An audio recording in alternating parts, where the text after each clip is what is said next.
mais um Momento Recivil. No programa anterior, a gente estava conversando com a presidente do Instituto Brasileiro de Direito de Família de Minas Gerais, Fabiola Meyron, sobre as novas técnicas de reprodução assistida e seus reflexos no registro civil. Hoje vamos continuar tratando sobre esse assunto. E agora falando de uma outra técnica existente, que é aquela da reprodução assistida após a morte do doador do material genético.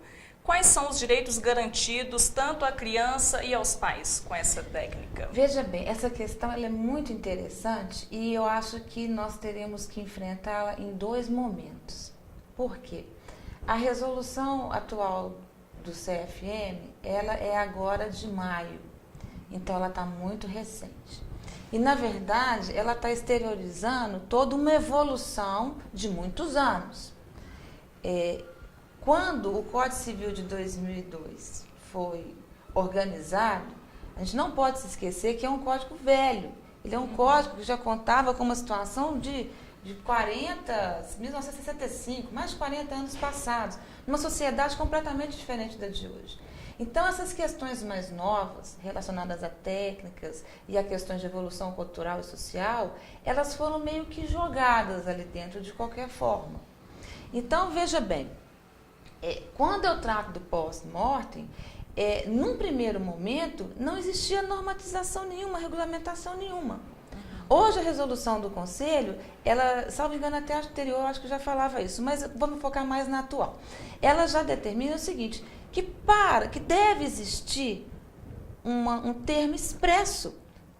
Antes de se fazer todo o processo para a reprodução assistida, você tem que ter toda uma parte de conscientização e tem uma parte documental em que todas as questões futuras que podem acontecer têm que estar previstas. Então, esses embriões têm que estar previstos. Ora, estou colhendo material, estou com embrião e tal. Mas e no caso de morte? O que vai acontecer? Antes de ter esse embrião ou de se colher esse material, tem que estar expresso o que vai fazer.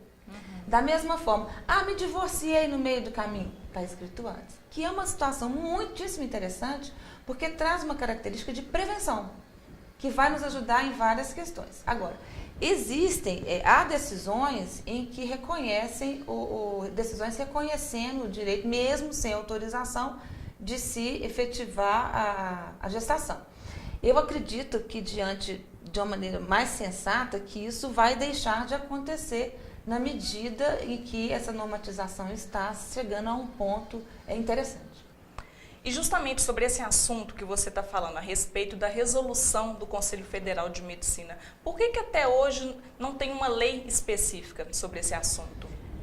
Aí, no meu modesto entendimento, eu acho que a grande problemática não é ter lei, é a cultura nossa mudar e evoluir. A base de qualquer situação são os princípios jurídicos. Tudo que nós precisamos de lei já está na Constituição Federal. A Constituição já traz tudo. A parte do CFM, que veio nas resoluções, ela é importantíssima porque ela traz umas questões técnicas que dão um balizamento, mas a base essencial legal está na Constituição Federal. Nos princípios de onde? De pluralidade familiar, compromisso de felicidade das pessoas com elas mesmas, escolha, dignidade, respeito, afetividade, melhor interesse da criança, já está tudo lá. Então, o que existe, na verdade, é a resistência nossa de trabalhar com princípios. Pulando um pedacinho, se você olhar o Código Civil já traz essas normas. No artigo 1596 e 1597, conjugado com 1603 e 1608. Já está, desses artigos aí, a gente já tem tudo que a gente precisa. Cabendo ressalvar que o inciso 5º do 1597, que trata da questão do pós-mortem, inclusive, ele é um artigo absolutamente discriminatório contra as mulheres, né? Porque ao estabelecer que deve haver o consentimento do cônjuge varão para o uso do material pós-mortem, eles esqueceram que a mulher também pode doar material. Então, para mim, é um artigo extremamente preconceituoso, tá, em relação às mulheres e que já nasceu morto. porque nasceu tratando de uma situação como só se o problema de fertilidade fosse só feminino, não fosse também masculino. Então, mas eu acho que a gente já tem norma aí para poder aplicar, temos que ter bom senso. Os juízes têm tido esse bom senso.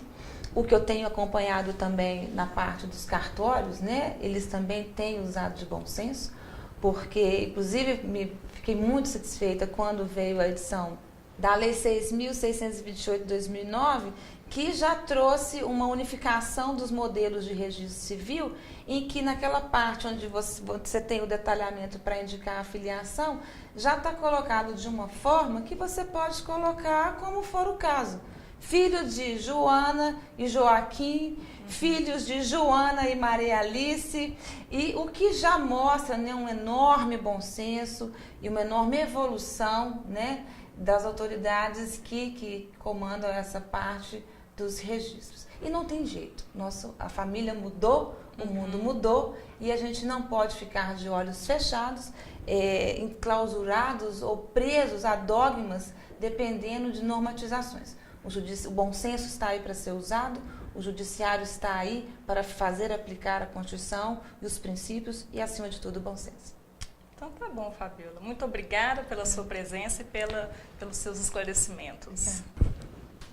No programa de hoje, a gente conversou com a presidente do Instituto Brasileiro de Direito de Família, Fabiola Meyron.